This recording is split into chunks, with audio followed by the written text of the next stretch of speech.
Los evangelios gnósticos muestran sustanciales diferencias con los llamados canónicos, como el de Tomás, Felipe y Judas. Pero no son los únicos. El reciente hallazgo de los manuscritos del Evangelio prohibido de María Magdalena llega a profundizar aún más estas diferencias. La historia de Magdalena está llena de misterios y controversias. Su historia y su rol al lado de Jesús es motivo de debate. ¿Cuánta luz echa el hallazgo de los evangelios de María Magdalena a la construcción que se hizo en torno a su figura? María Magdalena, en los evangelios canónicos, desaparece la figura principal, alejándonos de los gnósticos, ¿no? La figura principal de los evangelios y que descubre que Jesús no está en la tumba es María Magdalena. Los otros dudaron hasta el final. En los textos gnósticos, cuando María Magdalena es la discípula preferida de Jesús, es una mujer muy cercana a la que Jesús quería entrañablemente, que anduvo con él, junto con los discípulos, desde que Jesús predicaba en Galilea.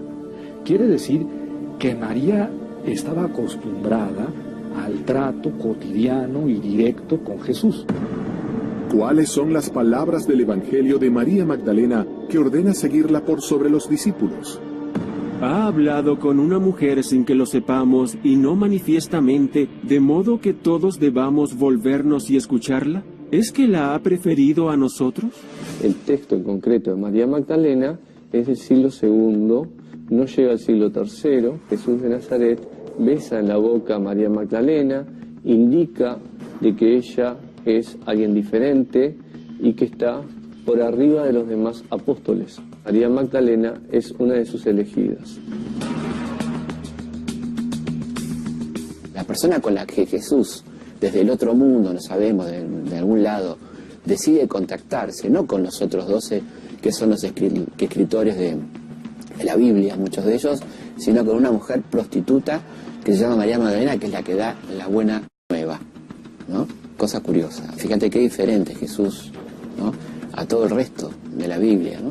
Es a ella quien se aparece Jesús por primera vez, lo cual le ha dado el título o el nombre de apóstola de los apóstoles. ¿Por qué Jesús eligió a María para presentarse una vez que resucitó y no a sus 12 discípulos? ¿De qué manera relata ese encuentro la Biblia oficial? Fue entonces María Magdalena para dar a los discípulos las nuevas de que había visto al Señor, y que Él le había dicho estas cosas.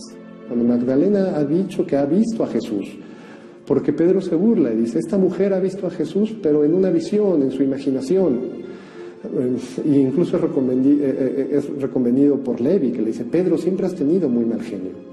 No trates así a Magdalena. Yo no creo que esta mujer mienta. Los 4 evangelios que tenemos en el texto bíblico no la toman mucho en cuenta. Se pierde esta figura, pero tenemos otros documentos donde sí los van a tomar en cuenta y van a hablar del ministerio que ella ejercía. ¿Existieron mujeres que participaron de las decisiones que acabarían por formar lo que hoy conocemos como Biblia canónica? Los escritores, la mayoría eran varones, y que las decisiones de cómo cerrar el canon bíblico y de cómo ir cerrando los evangelios, pues también las tomaron los varones. ¿Cuál era el rol de María Magdalena? ¿Qué relación la unía con Jesús?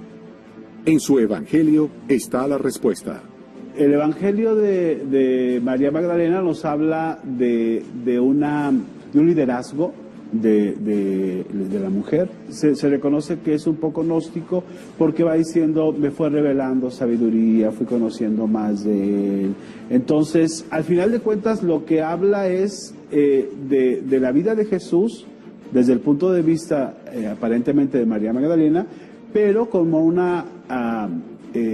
un ir adquiriendo conocimiento para llegar al nivel de Jesús. En eso reconocemos que es gnóstico, ¿no? En este evangelio se relata un encuentro único entre Jesús y María Magdalena. Es el momento en que el Salvador le revela a ella un secreto que no les cuenta a los otros apóstoles. En los otros 4 evangelios, la vida después de la muerte se describe como un paraíso de felicidad. Pero en el evangelio de María Magdalena es distinto. El evangelio de María Magdalena lo que parece querernos decir es que en el proceso de morirnos Lo que hay es una descomposición, lo que hay es un desbalagarse de nuestras emociones, de nuestros pensamientos, una rotura de la identidad. Estos son los demonios que enfrenta María Magdalena. Pero en cambio lo que perdura es la atención, la conciencia, que es lo contrario al pensamiento. El pensamiento se la pasa lanzado hacia el futuro o mirando el pasado, pero rara vez el pensamiento está en el presente, en el ahora. La conciencia es atención, es observación de lo que está ocurriendo ahora. Eso es lo que los gnósticos piensan puede perdurar y sobrevivir por la muerte. Es luego de la muerte y resurrección de Jesús donde el Evangelio de María Magdalena da cuenta de su liderazgo frente a los apóstoles.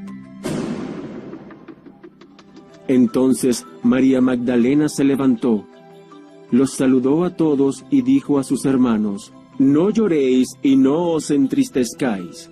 Alabemos su grandeza, pues nos ha preparado y nos ha hecho hombres». En el Evangelio que lleva su nombre, ella aparece como una figura central. Usualmente se refieren a ella, o ella misma se refiere a sí misma como el alma. Y esto permite entender que en la concepción gnóstica, la divinidad no solo es masculina, sino que la divinidad tiene también una dimensión femenina. Antiguamente se persinaban en nombre del Padre Creador, del Hijo Redentor y de la Madre Sabiduría. Había una mujer en la Trinidad como espíritu. En hebreo y en griego es femenino, pues el Espíritu Santo era una espírita santa. Las primeras iglesias cristianas se encuentran en las propias casas de los seguidores. Allí las mujeres tenían un papel predominante dentro de la comunidad y en la prédica del Evangelio. No hay sacerdocio en el siglo I, no hay hombres ni mujeres sacerdotes, pero ¿quiénes partían el pan? La dueña de la casa donde se reunían, que era una mujer, no era asunto de hombres. Es el concilio de Nicea cuando expulsa a los gnósticos y excomulga todos los textos donde dice que la mujer es importante para Jesús, que María de Magdala era una apóstola importante, y sobre todo en el concilio de Constantinopla en el año 380 se excomulga a los que crean que hay feminidad en Dios. Jesús trata de manera semejante a hombres y mujeres, los convoca en su grupo. El grupo de Jesús era una nueva manera de estar en la tierra. Las mujeres comen delante de los hombres, cuando en esa cultura no pueden. Solo delante de su marido se pueden descubrir para comer. Si la Iglesia Católica Romana hubiese aceptado mujeres sacerdotes, yo creo que hubiese estado más cerca de la gente. Jesús caminó con mujeres y con hombres. La Iglesia no quiere aceptar eso, lo pone solamente al hombre. No quieren ver lo que le dejó Jesús. Los textos son simbólicos, quiere decir, a la única que reconocía a Jesús como su par, su igual, como maestro espiritual, era una mujer llamada María Magdalena. Cada evangelio prohibido tiene su postura. Según muchos afirman, los textos encontrados de María Magdalena podrían haber cambiado la historia del catolicismo de haberlos incluido en los llamados textos canónicos. Nos llegó un texto escrito por una mujer. No sabemos qué mujer, y sí sabía escribir. En un análisis filológico, es una mirada de mujer. Se llama el Evangelio de María Magdalena. No lo escribió María Magdalena, por supuesto, ya no sabía escribir, pero ahí hay una mujer. Entonces, obviamente, otra sería hoy la visión del asunto si las mujeres hubieran sabido escribir y hubieran transmitido su mensaje de andar de discípulas de Jesús. Los evangelios prohibidos presentan un lado oculto de Jesús y a María Magdalena como una líder de los apóstoles. Los evangelios de Judas, María Magdalena, Felipe y Tomás comparten una raíz gnóstica. Distinto es el caso de un evangelio descubierto por arqueólogos franceses en 1886 en los brazos de un obispo enterrado muchos siglos antes. ¿Qué reveladoras noticias sobre Cristo traen los manuscritos encontrados de Pedro? ¿Qué dicen estos textos ocultos durante tantos años que ahora están a la luz? Los Evangelios de Pedro, los escritos prohibidos del primer Papa.